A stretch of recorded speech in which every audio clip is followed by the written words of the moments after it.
Talmud Bavli Tractate Beitzah, page 11b, top of the page with the words Hasam, Lo, Mocha, Hamilsam, etc. The Gemara answers, there, in the case of spreading out the hide, the matter is not so evident that it is spread out for tanning, because in its current state it is fit to recline on, and therefore it can be said that one placed it for this purpose. However, here, with regard to fats, he himself might come to say, what is the reason that the sages permitted it to me?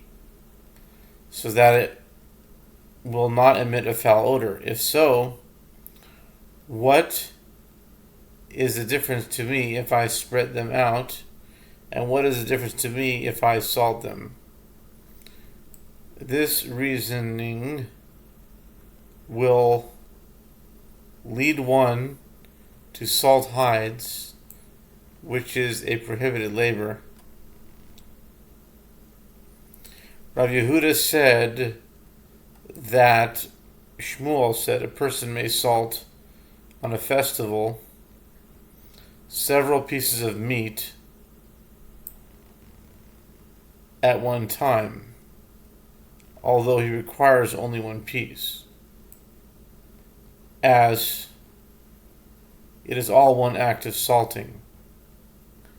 Rav Ada bar Ahava would employ artifice and salt bone by bone.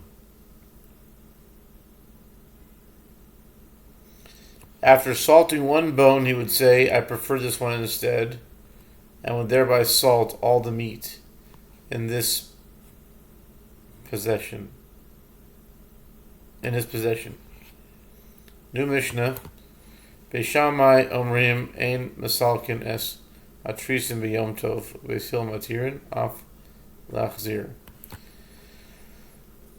Beishamai say one may not remove the shutters of a store on a festival, due to the prohibition against building and demolishing. And Beit Hillel permit one not only to open the shutters, but even to replace them. Gemara. The Gemara asks, what are these shutters? Ula said, this is referring to shutters of shops. Stores. The marketplace or shops or stalls were large crates or wagons, not building. Stalls were large crates or wagons, not buildings. They were closed at night with shutters. The shopkeepers would open the shutters on the festival so that people who did not manage to finish all of their festival preparations before the festival could take the articles they required and settle accounts with the storekeeper later. Beit Shammai and Beit Hillel disputed whether the shutters may be opened and closed on the festival itself. And Ula said, with regard to three matters, the sages permitted an action whose result is undesirable in order to encourage a desirable initial action. And these are the three matters. First, they permitted spreading out the hide of an animal slaughtered on a festival before those who will tread on it, a stage in its tanning. This was permitted because the sages wish to encourage slaughtering the animal to enable celebration on the festival. And second, the sages permitted the replacement of shutters of shops on a festival so that store owners could supply the festival requirements for those in need. And the third permitted action is the replacement of a bandage in the temple. If a priest had an injury on his hand, he would have to remove the bandage while performing the temple service, as it is prohibited for any item to interpose between his hand and whatever he must handle as part of the rite. After concluding his temple service, he was allowed to replace the bandage on Shabbat, despite the fact that this is ordinarily prohibited, so as not to discourage him from engaging in temple service. And Rachava said that Rabbi Yehuda said. There is also one other matter. In other words, another instance where the sages permitted an action whose result was undesirable in order to encourage a desirable initial action. This concerns a haver, I'm not sure what that is, Haver, a member of a group that is a chaver, okay, chaver is like a friend, yeah, it means a very righteous person, a member of a group that is meticulous with regard to halachot of ritual impurity. Yeah, this comes up by Peah, I think, in the Zrayim Mesechtas. Ritual impurity, who opens his barrel of wine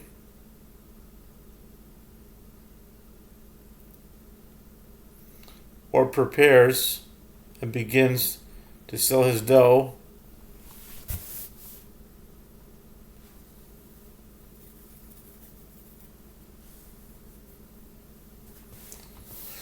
to pilgrims for the sake of the festival. And this is according to the opinion of Rabbi Yehuda, who said, he may finish selling all the bread made from that dough and all the wine in the barrel.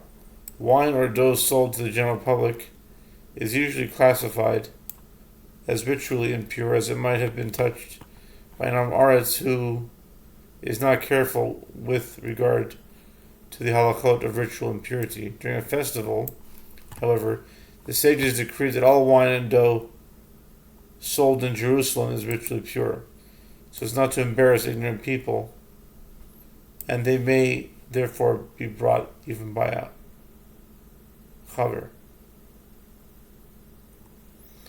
Rabbi Yehuda adds that even if a large quantity of wine or dough remains after the festival, it retains its status as ritually pure, and one may continue to sell it to a chaver.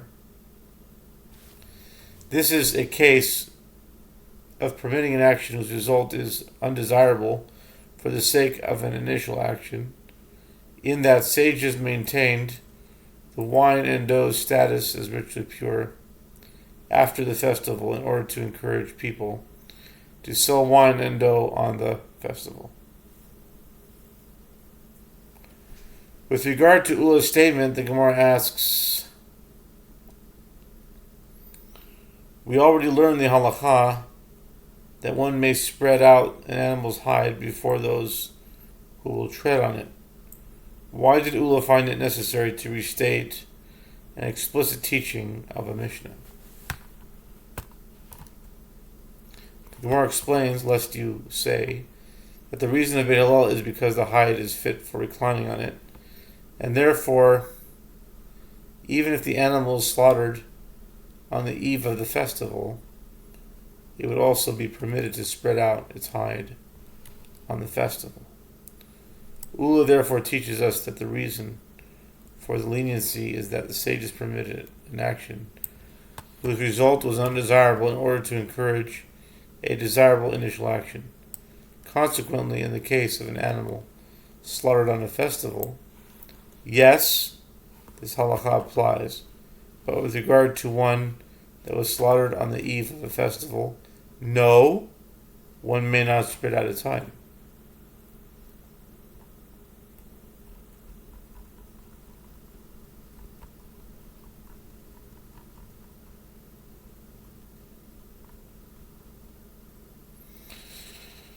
The Gemara further asks, we already learned the halakha of the shutters of shops as well, as the Mishnah states that Beit Hillel permit even one to replace them.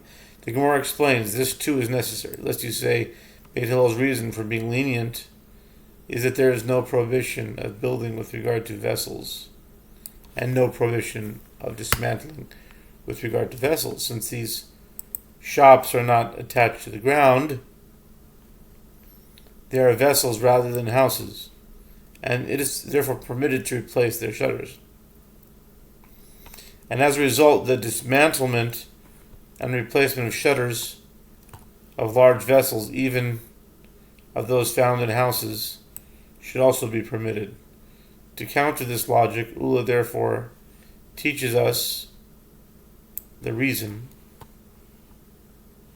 the sages allowed the replacement of shutters of shops on a festival is because they permitted an action whose result is undesirable in order to encourage a desirable initial action. Consequently, in the case of the shutters of shops, yes, they permitted their replacement. In the case of those of houses, no, they did not allow it. The Gemara further asks, we already learned the halakha of the replacement of a bandage in the temple as well. One may replace a bandage in the temple but not in the rest of the country. The Gemara explains that this halakha is necessary, lest you say, what is the reason that a bandage may be replaced? It is because rabbinic decrees prohibiting labor do not apply in the temple. Since the prohibition against applying a bandage is by rabbinic law, this leniency should apply to all who are in the temple, even to a priest who is not a candidate to perform the temple service. Ula teaches us that this is not the case. Rather, it is an instance where the sages permitted a result for the sake of an initial action. If one is a candidate for service, yes, he may replace his bandage. If one is not a candidate for service, no, he may not replace his bandage. The Gemara asks a similar question with regard to Rechava's addition. We already learned the halakha of one who opens a barrel of wine as well, in the case of one who opens his barrel to sell its wine, and similarly in the case of one who begins selling his dough for the sake of the festival. The substance is ritually pure. If some is left over, the Tanaim disputed whether it retains its presumed status as ritually pure after the festival, and one may continue to sell it to a chaver. Yehuda says he may finish selling the wine or dough, and the rabbis say he may not finish. What is added by including it in the list of matters where a result is permitted for the sake of an initial action? The Gemara explains Rechava's statement is necessary, lest you say it is permitted to finish selling the wine or dough because the sages rendered the ritual impurity of an Am Haaretz on a festival as ritually pure, and although one did not begin to sell his wine or dough on the festival but at an earlier stage, he should likewise be permitted to finish, as items do not contract ritual impurity on a festival. To counter this logic, Rechava therefore teaches us, in this case too, the sages permitted an action whose result is undesirable in order to encourage a desirable initial action. If one had begun, yes, he may finish selling. If one had not begun, no, he may not do so.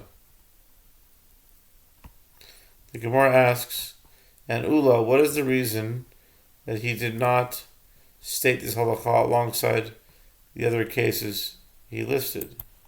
The Gemara answers, he is not dealing with a case that is a matter of dispute. He listed only cases where the ruling is unanimous. The Gemara challenges this. These other three matters are also subject to dispute, as they all involve disagreement between Beit Shammai and Beit Hillel. The Gemara answers, when Beit Shammai express an opinion where Beit Hillel disagree, Beit Shammai's opinion is not considered a legitimate opinion in the Mishnah, and is completely disregarded, since everyone knows that Beit Shammai's opinion is entirely rejected by halacha. It is not taken into consideration. Therefore, those cases are not viewed as disputes at all. The Gemara comments, this Mishnah is not in accordance with the opinion of this Tana, as it is taught. Rabbi Shimon ben Elazar said, Beit Shammai and Beit Hillel agree that one may remove shutters on a festival. They disagree only as to whether it is permitted to replace them. As well as Beit Shammai say, one may not replace them. And Beit Hillel say, one may even replace them. And in what case is this statement said? When these shutters have a hinge that can be inserted into a slot in the side of the vessel. However, if they do not have a hinge, everyone agrees that it is permitted, as this is merely replacement of a board and is not similar to a building. The Gemara challenges this claim. But isn't it taught in a Beitzah? In what case is this statement said? What is the situation in which Beit Shammai and Beit Hillel disagree? They disagree when the shutters do not have a hinge. However, if they have a hinge, everyone agrees that it is prohibited. Abai said that the two sources can be reconciled. When they have a hinge on the side, everyone agrees that it is prohibited, as the placement of a hinge is on the side, and in the side is a complicated endeavor that resembles building. If they have no hinge at all, everyone agrees that it is permitted, and is considered merely the replacement of a board. When they disagree, it is with regard to a case where they have a hinge in the middle rather than on the side.